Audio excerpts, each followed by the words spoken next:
the part about the opening of a toward Iran? Well, it addressed important issues, and we hope that the stated willingness to cooperate on resolving the problems in the Middle East would help us to find common approaches, which is the key for today's functioning of the international community. Only collective action can resolve issues. No one country can solve the problems which are becoming transborder, transnational, common threats and challenges for all of us. Interesting. So, where do you think that I saw that President Obama spoke about enforcement about Syria and on the chemical weapons agreement that you and Secretary Kerry came up with.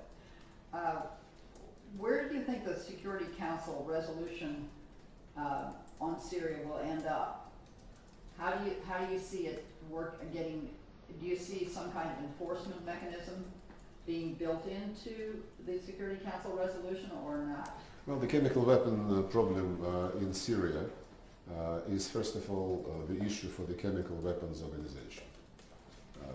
President of Syria addressed the Secretary General of the United Nations and the Director General of the Organization on Prohibition of Chemical Weapons with the formal request to accede to the Chemical Weapons Convention. Mm-hmm. And now he is under legal obligation derived from this convention. So this is already a binding arrangement, and the steps of the Syrian government indicated clearly that they are fulfilling their obligations under that convention. The Chemical Weapons Organization developed a draft decision. This was agreed by John Kerry and myself in Geneva on the 14th of September, and the draft decision will be submitted soon for the Executive Council of the Chemical Weapons Organization, and this would be the main instrument to resolve the problem of chemical weapons in Syria as a member of the Chemical Weapons Convention. We also agreed in Geneva with John Kerry that we will initiate a Security Council resolution which will support and reinforce the decision of the Chemical Weapons Convention. And we said in that framework which we agreed in Geneva that we will be very serious about any violation of the obligations under the Chemical Weapons Convention. We would be very serious about any use of chemical weapons by anyone in Syria, and that those issues would be brought to the Security Council under Chapter 7. And this is the framework in which we were working, both in The Hague, in the headquarters of the Chemical Weapons Organization, and in the Security Council.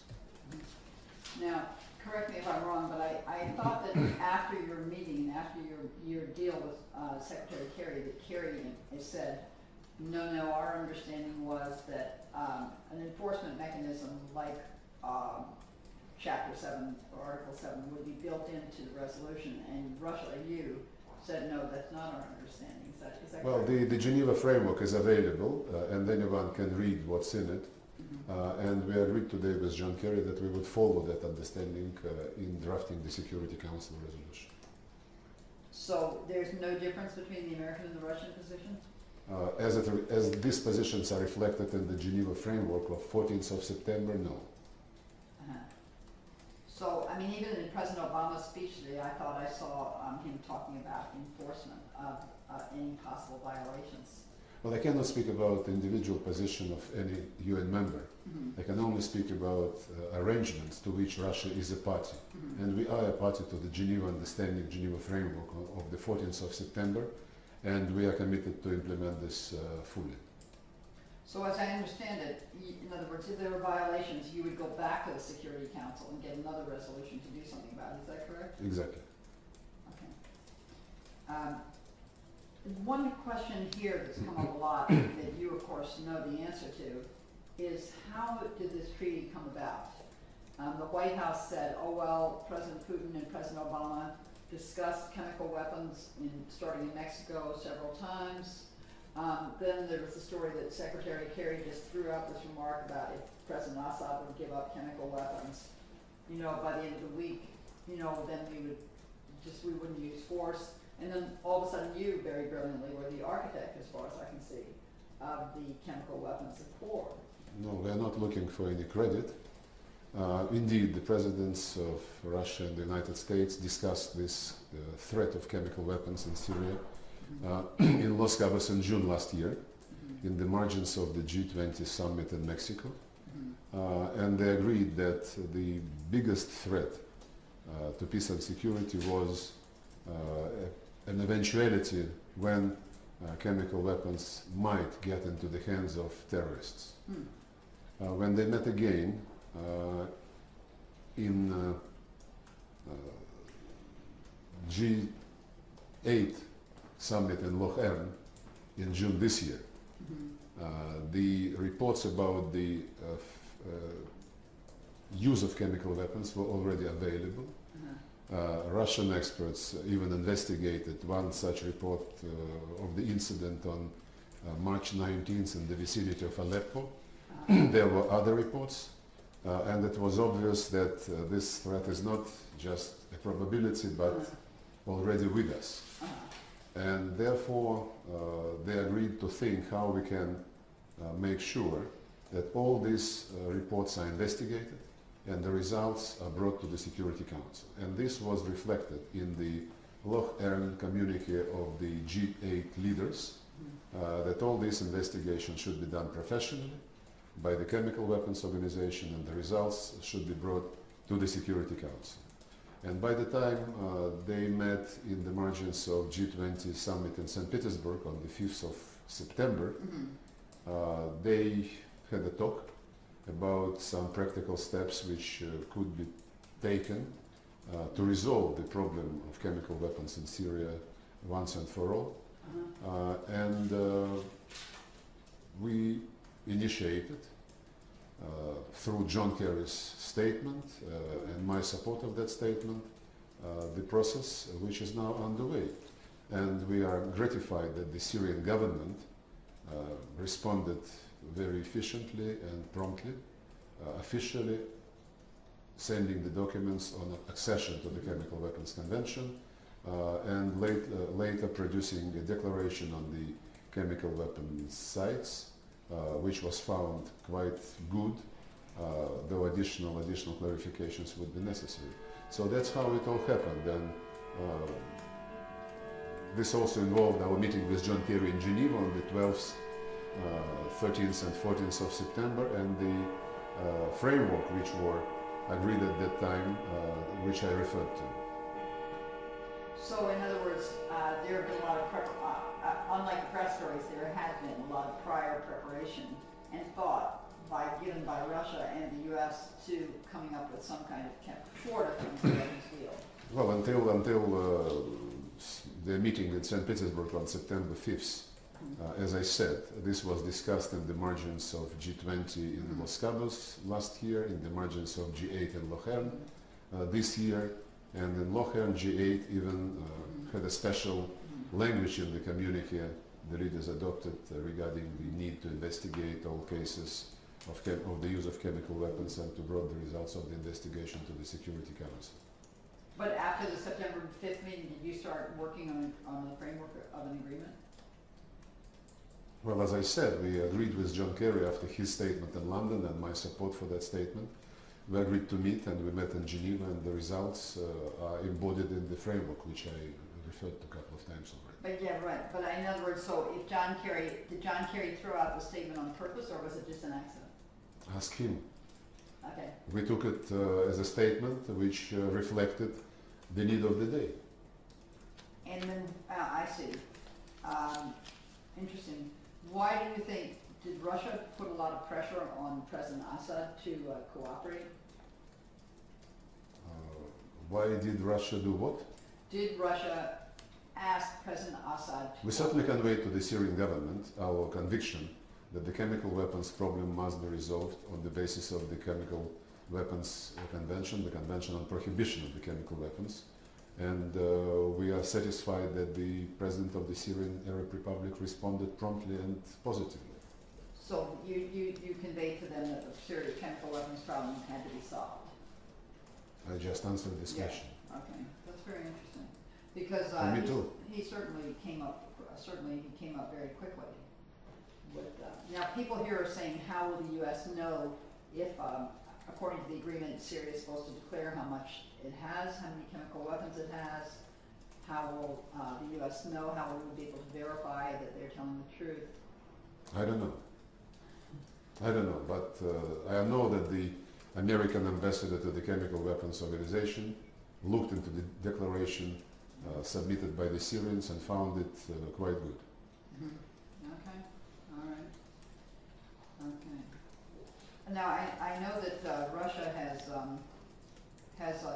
is still saying, I believe, that it was actually the rebels that fired chemical weapons on August 21st. Is that correct? Yeah, we believe that this is a very good evidence to substantiate this.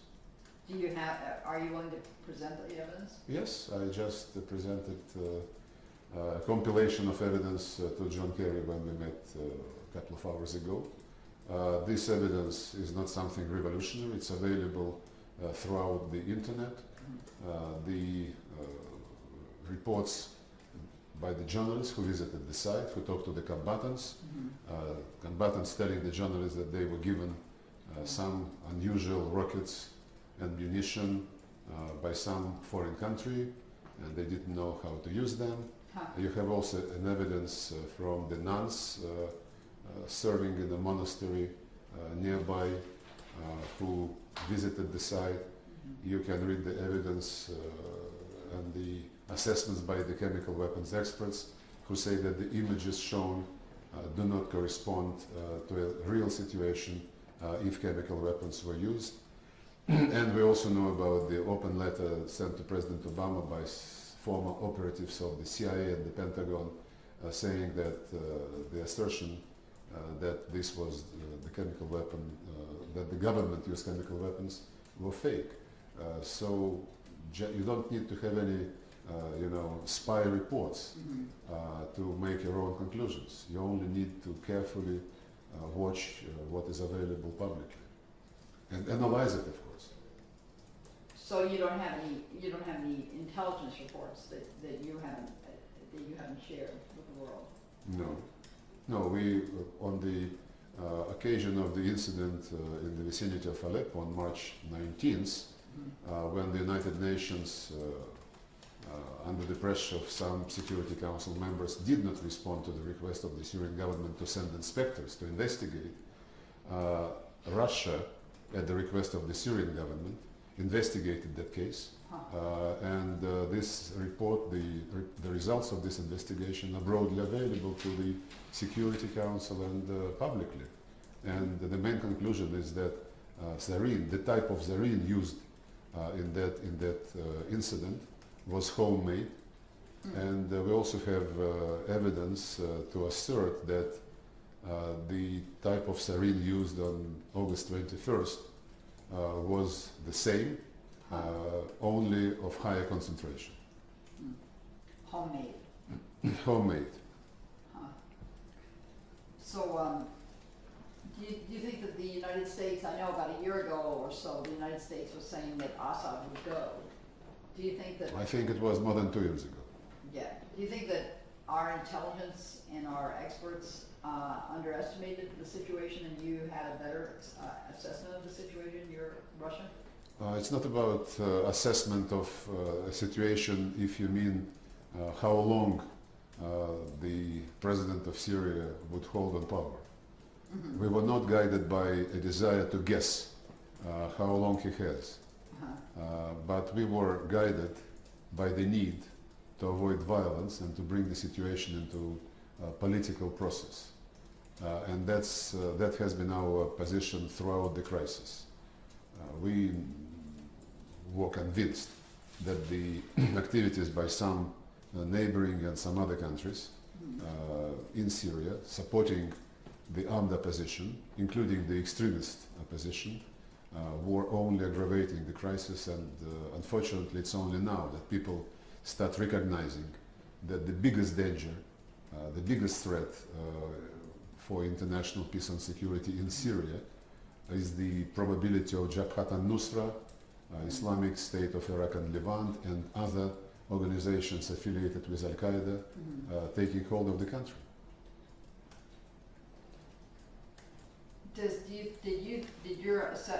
I know that you had certain problems in the Caucasus, and I understood that there have been fighters who fought in the Caucasus that have gone through Turkey into Syria. So, from the Russian point of view, did you see both instability as a possibility if the fighting continued, and a possibility of it even spilling over into the Caucasus? Well, this should not be addressed just to Russia. The jihadists from many European countries, Russia included, and from some even from the United States. Wow. Hundreds of them, if you take Europe, Russia and the US, are fighting there in the ranks of extremist groups. And I'm sure that they're gaining the experience which they would try to use after Syrian crisis is over elsewhere, first of all in their home countries. And this is our common threat, and that's what we must be discussing and developing countermeasures, and not just engaging into rhetoric, who should go, who should stay, which authoritarian leader is unacceptable, and which authoritarian leader could stay for some time as long as he plays game and plays the right ball. We are united, we must be united by common threats and challenges, including the one which you mentioned, the proliferation of extremism after the Syrian crisis, like it happened in Libya, when combatants are now present in a dozen countries, in Africa first of all, and the Libyan arms is being shipped to those countries to support the extremist movements. They're being shipped all over Africa? Are you saying all over Africa or all over everywhere? Well, some statistics has it like a dozen of countries in Africa. Mali, of course, Chad, Central African Republic, some others. In Mali, the government, with the support of the French troops, have been fighting the people whom France openly armed and supported in Libya. So we must be consistent. Either we agree that any terrorism is unacceptable, or we would be playing a double standard game when, some son of a bitch is okay, because he is our son of a bitch. Do you think that this was one meeting point that eventually the Americans came to with you? Do you think they eventually saw the threat of extremism, and that's what united both Russia and America to work together? Well, I am convinced that not only the United States, but by now everyone understands this threat, and this motivates people to be much more eager to convince Geneva too. To do this, we need to stick to the Geneva Communique of last year, which provides for a political process, which describes suggestions, to the Syrians how this political process should be built, because it's only the Syrians themselves who can resolve and solve the problems of their country and determine its destiny. And one of the provisions of the Geneva Communique of June last year calls upon the Syrian government and the opposition groups to agree on the composition of a transitional governing body, which will have a full executive authority, and this should be done on the basis of mutual consent. And that's the key, because you cannot impose on one side or another a solution. This would not be a sustainable way out. It's only the agreement of the Syrians themselves, and the Syrians should be representative of all groups of the society, which could be long-term sustainable. So, in other words, does Russia and yourself believe that, in other words, you have the Alawite Assad regime, you have the opponents, whatever you want to call it, some extreme, some secular, I suppose, that are fighting the regime. Then you have the Kurds, too, that are also partly fighting, partly divided. You have the Copts. In other words, you believe that these groups can come together and come to some kind of political solution? They must, and they must think about the future of their country, not about who will get control of this country. Do you And think if that- they're all responsible, this should not be outside our reach. It is good that the national coalition, whom some countries consider the only legitimate representative of the Syrian people, which is a misnomer, I think. But it's good that this coalition eventually, a few days ago, said something about its readiness to come to Geneva too. It refused to say so for a very long time. It did not support the Geneva Communique of last year, and it didn't support the Russian-American initiative on the chemical weapons, by the way. They were disappointed that this deal cancelled, at least for the time being, the threat of the American strikes on Syria. So if the people are motivated by the desire to change the regime, then I'm afraid we're in for a very long civil war, and the war of mercenaries who come to Syria with the slogan to establish an Islamic Caliphate in that region. Then this war would continue for quite a long time. But those who represent themselves as national coalition, they have support from outside players. And these outside players, both in the region and elsewhere, must recognize their responsibility for making sure that this coalition is supportive of the political process and not doesn't put preconditions which are absolutely unachievable and unrealistic. So I assume you're referring to Saudi Arabia and Qatar, among others. Well, those who support the coalition and some fighting groups on the ground, several countries of the region, but not only in the region, in Europe as well.